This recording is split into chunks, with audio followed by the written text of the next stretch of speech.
Hello friends, आप सबका बहुत बहुत स्वागत है मेरे YouTube channel UGC NET JRF Hindi में। तो हम सब इस चैनल के माध्यम से UP PGT, UP HESC, UP TGT आदि परीक्षाओं की तैयारी कर रहे हैं। तो आज का हमारा विषय है भक्ति काल। मैं आज भक्ति काल से संबंधित कुछ महत्वपूर्ण प्रश्न कराऊंगी।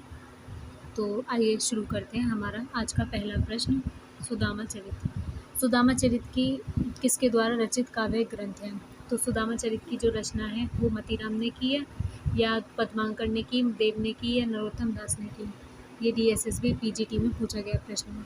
तो ये फ्रेंड्स, जब भी हम किसी भी एग्ज़ाम की तैयारी करें तो हम उससे बड़े एग्ज़ाम को लेकर टारगेट करें, तब हमारा वो एग्ज़ाम निकलता है।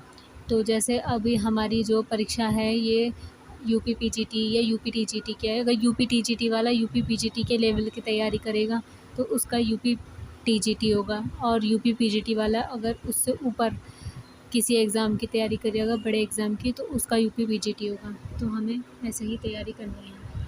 अब हम बात करते हैं सुदामा चरित। सुदामा चरित नाम से जो काव्य ग्रंथ है वो नरोत्तम दास, नंददास और रीतिमुक्त काव्यधारा के कवि आलम तीनों ने रचा। ठीक है, अतः विकल्प में डी नरोत्तम दास सही उत्तर है। तो ये नरोत्तम दास की सुदामा चरित जो रचना है वो 3 लोगों ने लिखी है। पहले हैं हमारे नरोत्तम दास, दूसरे हैं नंददास और तीसरे हैं रीतिमुक्त काव्यधारा के कवि आलम। लेकिन इसका जो सुदामा चरित, इसमें ऑप्शन में सिर्फ नरोत्तम दास है, तो नरोत्तम दास इसका सही उत्तर है। ठीक है, अब बात करते हैं हमारा दूसरा प्रश्न है, गंग किस राजा के दरबारी कवि थे? गंग किस राजा के दरबारी कवि थे? तो सबको पता है, बताओ। राजा मानसिंह के थे, महाराणा प्रताप की। प्रश्न option number C Akbar, Prithviraj Chauhan. तो गंग जो है वो अकबर के समकालीन थे, या अकबर के राजा दरबार के कवि थे। गंग जो है मुगलकालीन राजा अकबर के दरबारी कवि थे। सबको पता होगा गंग का पूरा नाम गंगा प्रसाद था। गंगा पूरा नाम क्या था? गंगा प्रसाद। अब बात करते हैं हम गंग का पूरा नाम के बाद, फिर आती है गंग ने शाहजादा खुर्रम की प्रशंसा में एक छंद लिखा, जिस कारण नूरजहाँ ने ईर्ष्यावश उन्हें हाथी से कुचलवा दिया था। ये इनके बारे में एक प्रसिद्ध ये प्रसंग है या घटना कह लो, ये हुआ था। फिर कवि गंग के प्रमुख ग्रंथ की बात करें तो गंग पदावली, गंग पच्चीसी और गंग रत्नावली। भक्ति काल में अक्सर गंग पे प्रश्न पूछा जाता है, या तो उनका नाम पूछ लेंगे या उनकी रचनाएं पूछ लेंगे।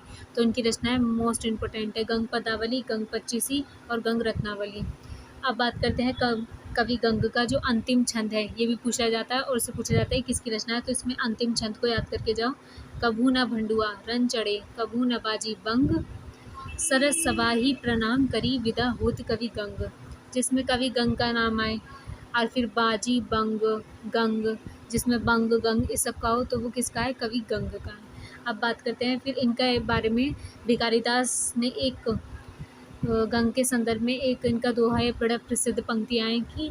तो ये तुलसी गंग दुहो भाई सुकविन के सरदार। तो तुलसी गंग दुहो भाई सुकविन के सरदार, ये भिखारी दास ने किसके विषय में कहा था? गंग के विषय में।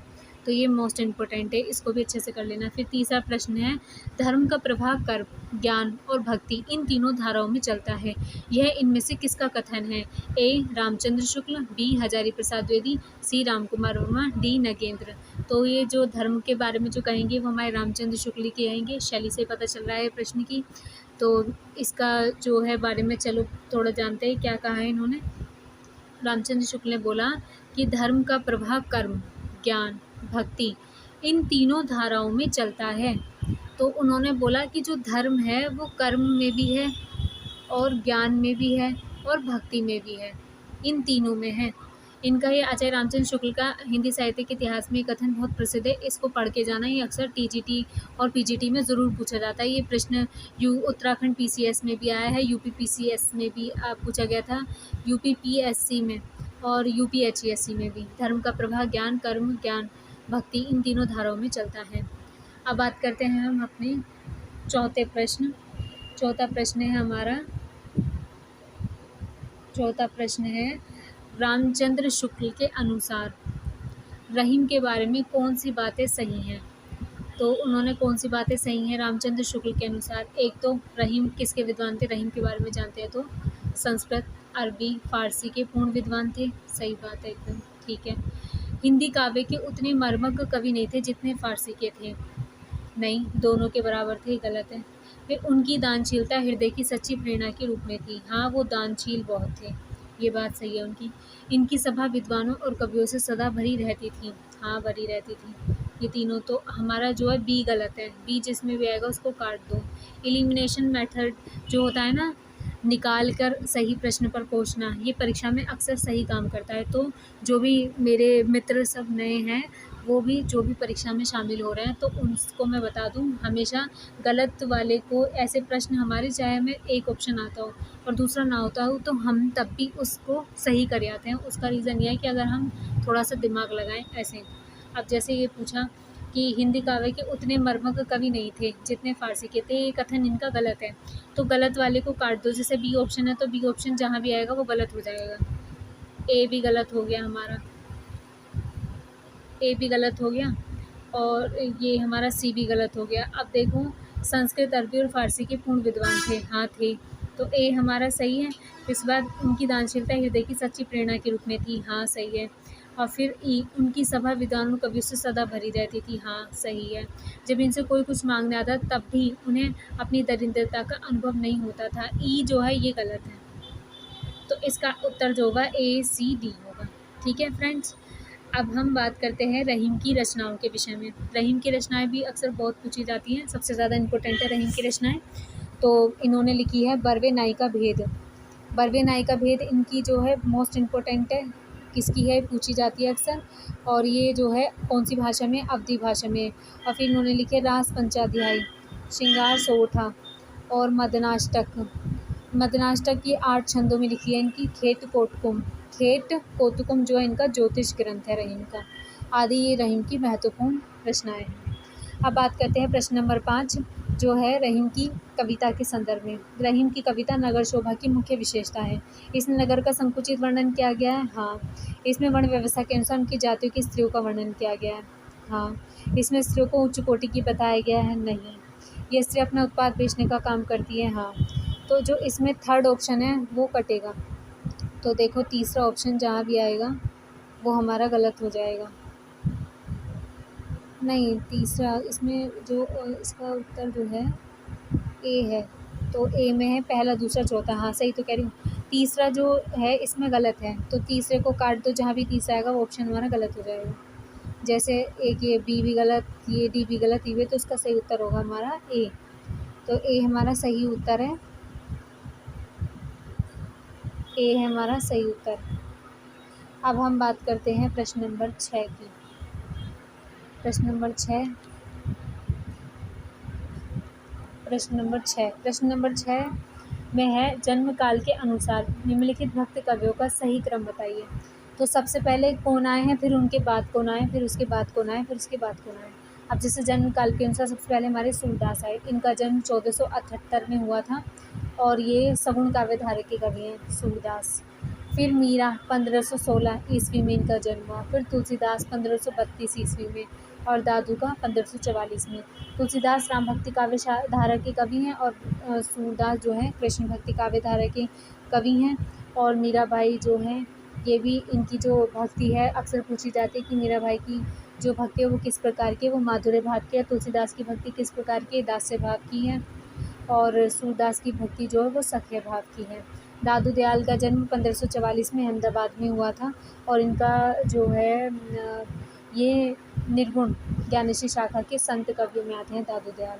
अब प्रश्न नंबर 7 में कृपाराम द्वारा रचित नायिका भेद की सबसे पुरानी पुस्तक है। नायिका भेद की सबसे पुरानी जो पुस्तक है, एक मिनट ज़रा मैं इसे ऑफ कर दूँ, डिस्टर्ब नहीं होता रहेगा।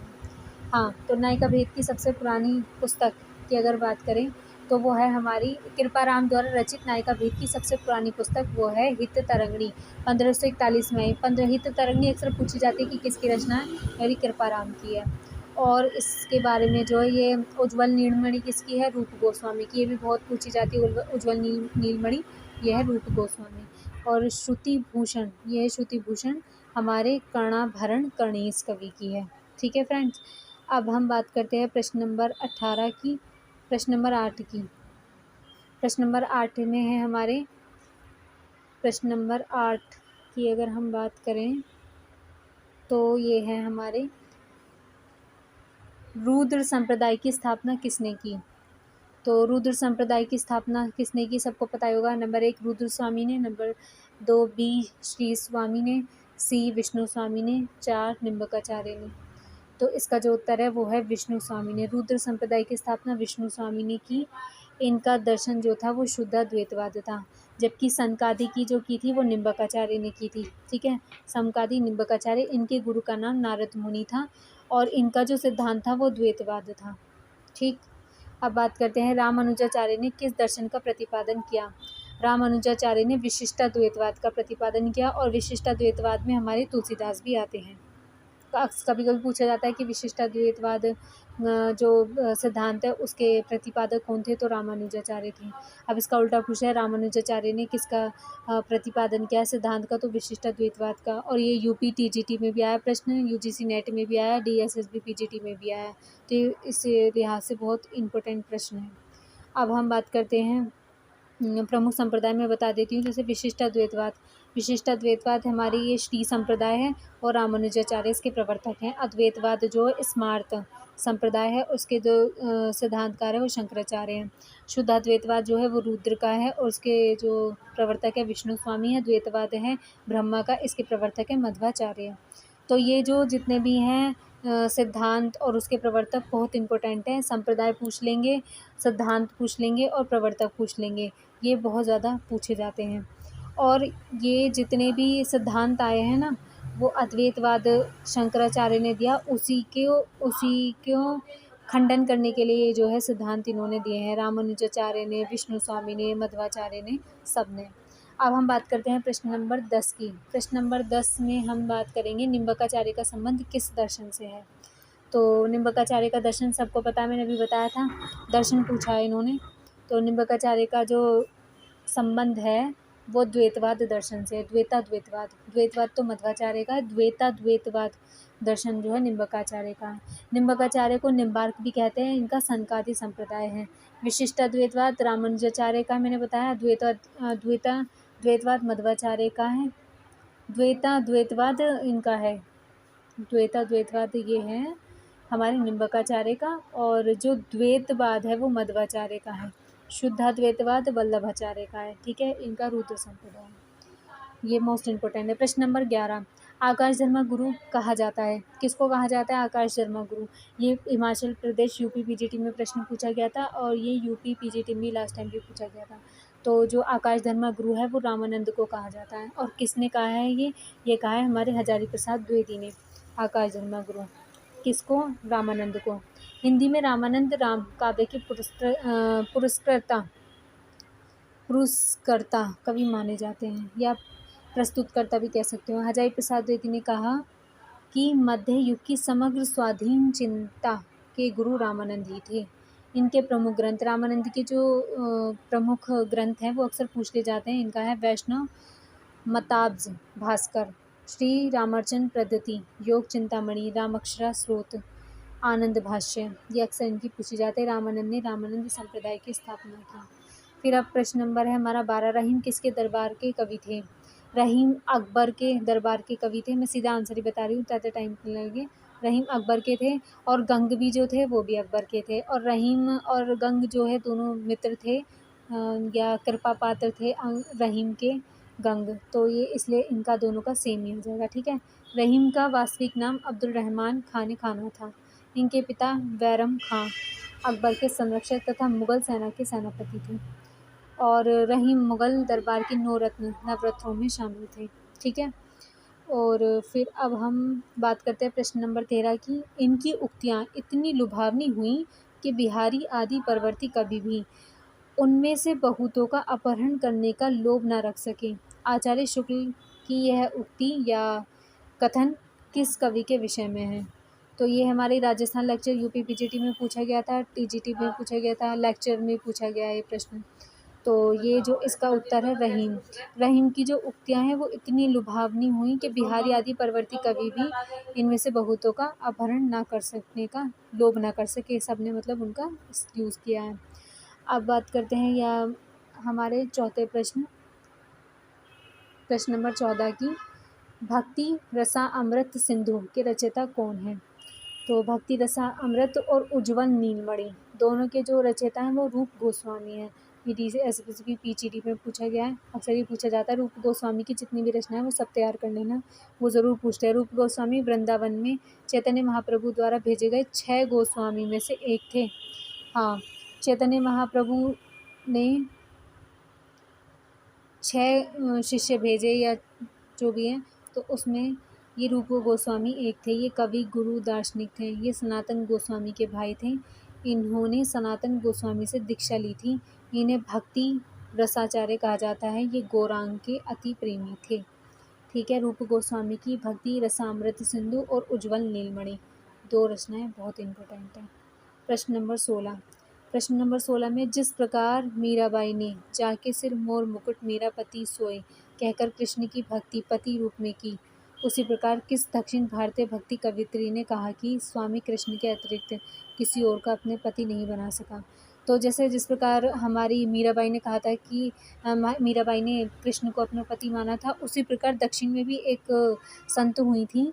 तो उसी के बारे में पूछ रहे हैं कि इस कवित्री संत कौन थी जिन्होंने कृष्ण को अपना पति के रूप में स्वीकार किया था? तो इसका जो उत्तर है मैं बताती हूँ वो कौन थी। वो थी, हम इसके ऑप्शन देखते हैं हम।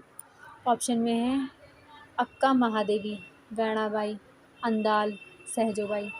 तो अंदाल थी वो भक्त कवि जिन्होंने कृष्ण को अपना पति के रूप में स्वीकार किया मीराबाई की तरह। ये जो है दक्षिण की मीरा कही जाती हैं अंदाल को। इनको कहीं अंडाल कहा जाता है, कहीं अंदाल। इनका प्रमुख नाम है। मोस्ट इम्पोर्टेंट प्रश्न है। प्रश्न नंबर 16 में हम देखते हैं कि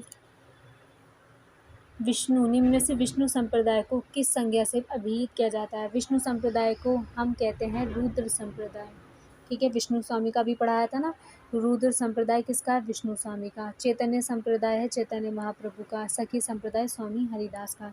स्वामी हरिदास की रचनाएं पूछी जाती है। स्वामी हरिदास का टट्टी संप्रदाय भी बोलते हैं इसको। ठीक है, टट्टी संप्रदाय भी होता है। अब प्रश्न नंबर 17 है। प्रश्न नंबर 17 हमारा है, मान सहित विष खाए के शंभु भय जगदीश, बिना मान अमृत पिए राहु कटायु शीस।